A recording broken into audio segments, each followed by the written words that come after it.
अरुणाचल में हमने लगातार हमारी सरकार बनती रही है और भारी समर्थन से बनती है। सिक्किम में भी हमारे एनडीए की सरकार करीब करीब क्लीन स्वीप के साथ, अरुणाचल क्लीन स्वीप।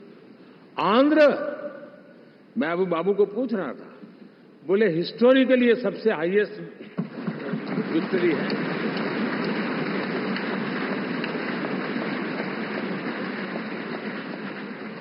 और ये जो यहां दिखता है ना पवन, ये पवन नहीं, ये आंधी है।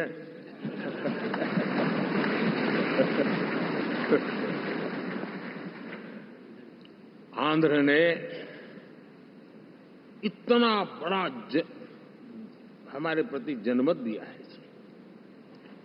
हिंदुस्तान के लिए एक सामान्य मानवीय की विकास की जो जिजीविषा है उसका प्रतिबिंब है। और महाप्रभु जगन्नाथ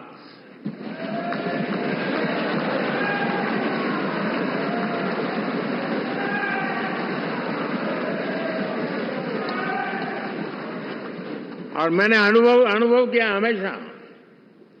मैं हमेशा मानता हूं ईश्वर के अनेक रूप होते हैं, लेकिन जब मैं भगवान महाप्रभु जगन्नाथ जी को याद करता हूं तो मैं हमेशा मानता हूं ये गरीबों के देवता है।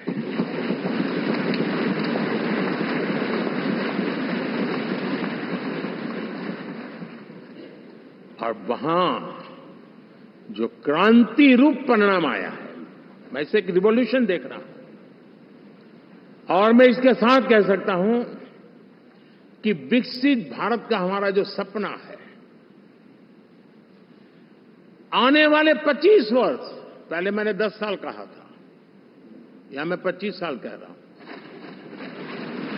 आने वाले 25 साल महाप्रभु जगन्नाथ जी की कृपा से उड़ीसा देश की विकास यात्रा के ग्रोथ इंजन पैकी एक होगा।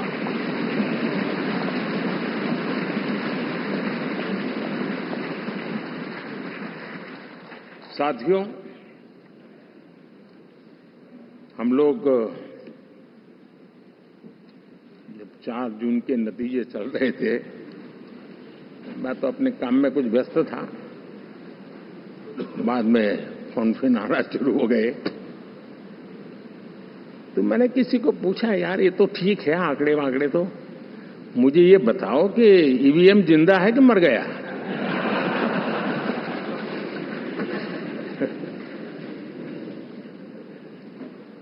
क्योंकि ये लोग तय करके बैठे थे कि भारत के लोकतंत्र और लोकतंत्र की प्रक्रिया के प्रति विश्वास ही लोगों का उठ जाए, और लगातार ईवीएम को गाली देना। और मुझे तो लगता था कि शायद इस बार वो ईवीएम की अर्थी का जुलूस निकालेंगे, लेकिन 4 जून शाम आते आते उनको ताले लग गए, ईवीएम ने उनको चुप कर दिया। ये ताकत है भारत के लोकतंत्र की, ये ताकत है भारत की निष्पक्षता की, ये भारत की ताकत है भारत के चुनावी तंत्र की, चुनाव आयोग की। और मैं मानता हूं कि ये आशा करता हूं कि 5 साल तो अब ईवीएम शायद मुझे नहीं सुनाई देगा, लेकिन जब 29 में हम जाएंगे तो फिर से शायद ईवीएम को लेकर के नाचने की शुरुआत करेंगे, क्योंकि इनके सुधरने की संभावनाएं बहुत कम है। आप देखिए, चुनाव के समय मैंने पहली बार देखा, शायद हर तीसरे दिन इलेक्शन कमीशन के काम में रुकावट आए, इसके लिए सुप्रीम कोर्ट के दरवाजे खटखटाए गए, भांति भांति की एप्लीकेशन, और एक ही टोली थी। और लोकतंत्र के प्रति जिनका भारोभार अविश्वास है, ऐसे लोग सुप्रीम कोर्ट का उपयोग करते हुए कैसे रुकावट डाले, इसका निरंतर प्रयास करते रहे। और चुनाव आयोग की ताकत का एक बड़ा हिस्सा अदालतों में, इस पीक अवर्स में, चुनाव के पीक अवर्स में, यानी कितनी निराशा लेकर के ये लोग मैदान में आए थे कि उन्होंने पूरा हमला उसी इंस्टीट्यूट पे लगा दो ताकि चुनाव के कोई भी परिणाम आए हम दुनिया के सामने भारत को भी बदनाम कर लें। ये षड्यंत्र का हिस्सा था दोस्तों, और कभी भी देश उनको माफ नहीं करेगा। साथियों, इंडी गठबंधन वाले जब ये ईवीएम का विरोध करते हैं तो मैं सिर्फ एक चुनाव के रूप में नहीं देख रहा। मैं मानता हूं ये लोग मन से पिछली शताब्दी के सोच वाले लोग हैं। वे टेक्नोलॉजी को हम महत्व न समझते हैं, न टेक्नोलॉजी स्वीकार करने को तैयार है।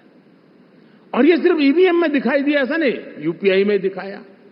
जब हमने कहा कि हिंदुस्तान के लोग डिजिटल ट्रांजैक्शन करेंगे, फिनटेक की दुनिया में आज हिंदुस्तान का नाम हो गया, मानने को तैयार नहीं।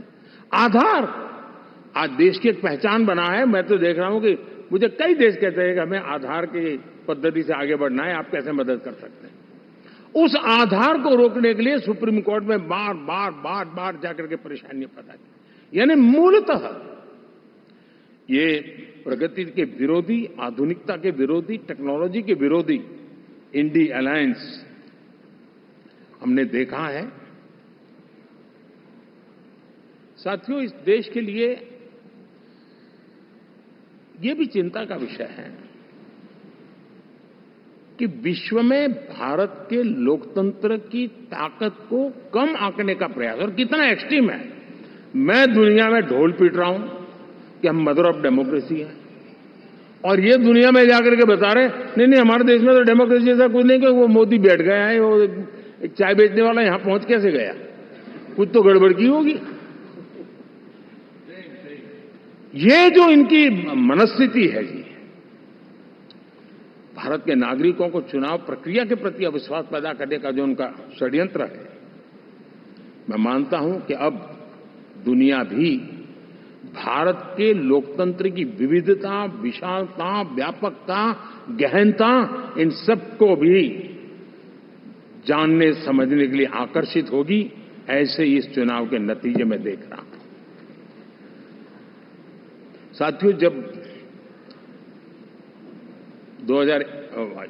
1 तारीख को मतदान पूरा हुआ और 4 तारीख को काउंटिंग, इस बीच की चीजों को आप देखिए। योजनाबद्ध तरीके से देश को हिंसा की आग में झोंकने का बयान दिए जाते थे। यहां इकट्ठे होना, यहां पहुंचना, यहां करना। कुछ लोग इस चीज को गंभीर नहीं लेते, लेकिन ये बहुत गंभीर है। आप भारत के लोकतंत्र को, पहले उसकी व्यवस्था को अनादर करते हो, अब परिणाम आने से पहले एक ऐसा माहौल बना दो